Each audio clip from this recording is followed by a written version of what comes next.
पूरी कार्यकारिणी की तरफ से आपका सभी का हार्दिक स्वागत अभिनंदन करता हूं कि भाई अमृतलाल के जो ये आज़ाद समाज पार्टी के से चुनाव जीतकर जो सचिव का पद प्राप्त किया है उसमें से जैसे भाई अमृतलाल जी ने तो जो संघर्ष किया ही होगा, लेकिन इनके साथ में आप सबका भी बहुत सहयोग होगा, तभी जाके ये आगे बढ़ सकते हैं और बढ़ गए और उनको पद मिला।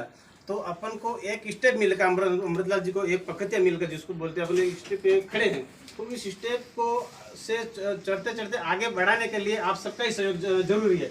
क्योंकि हम जैसे कि डूंगरपुर से समझो कि हम 80 किलोमीटर से आए बराबर, तो हमको आने में टाइम लगता है। हम जितना सहयोग नहीं कर सकते उतना आप कर सकते हो।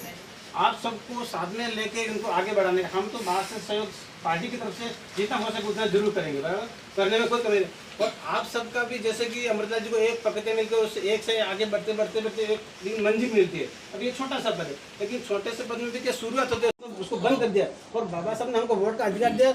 वोट जो राजा है वो मतदान की पेटी से निकलेगा, किसी रानी के पेट से पैदा नहीं होगा, वो उसको प्रतिबंध लगा दिया, बाबा साहब ने उसको खत्म कर दिया। लेकिन हम जब बहुजन अपन संख्या बहुत है अपनी, लेकिन एकजुट नहीं है और एकजुट होकर काम नहीं करते, इसके लिए हमारा राजा नहीं बनता। राजा नहीं बनता तो उसकी प्रजा, वो जैसे राजा था ऐसे उस प्रजा का व्यवहार होता है। तो उस व्यवहार के लिए अपन ही जवाबदार है, क्योंकि अपन राजा से नहीं चुनते।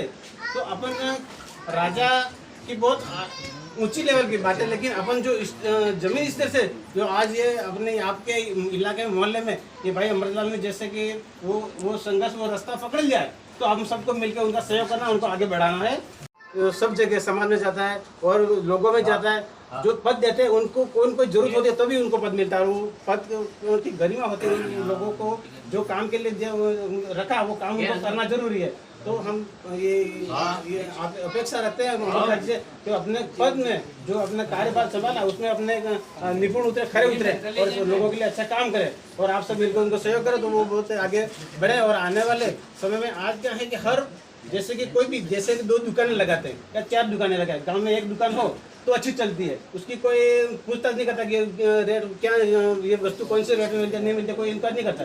जब 2 दुकान हो जाते, 3 दुकान हो जाते, कोई भी वो उस दुकान में सस्ता मिलता है, इस दुकान में सस्ता मिलता है, हर दिमाग में होता है। आज वर्षों से समझ रहा होगा ये कांग्रेस है, बीजेपी, ये सब अपना अपना राज चलाती है। एक बार कांग्रेस तो दूसरी बार बीजेपी, कांग्रेस बीजेपी करके चलता रहा है। उसमें अपने SC ST OBC जो बहुसंख्यक है अपने देश में, तो उनको बहुसंख्यक के लिए बाबा साहब ने क्या है कि अपन को एक वोट का अधिकार दिया था। जैसे बाबा साहब ने संघर्ष तो बहुत बड़ा किया था, हमको 2 वोट अधिकार दिया। 2 वोट का अधिकार इसके लिए मांगा था कि हम बहुत समय से पिछड़े हुए थे, क्योंकि हमने शिक्षा नहीं थी, हमको वो समय में शिक्षा लेने की हम पाबंदी थी, हम आप शिक्षा नहीं ले सकते थे। आपको हो सकता नॉलेज हो नहीं हो, लेकिन ये इतिहास है, जब किसी चीज़ का इतिहास अपन पढ़े तो पता चले कि आगे हमारे पूर्वजों के साथ में क्या हुआ है। तो बाबा साहब ने जब 2 वोट का अधिकार मांगा था, नहीं मिला, फिर भी 1 वोट से काम चल गया। 1 वोट से भी अगर अपन सब एक होके एक ही जगह उसका सही इस्तेमाल करें तो अपन राजा बना सकते हैं। उस समय में पहले क्या थे कि राजा जैसे कि जिसका दबदबा हो, जो पहले से चलता आ रहा हो, वो वर्षों से जिसका वो एक के बाद एक पीढ़ी से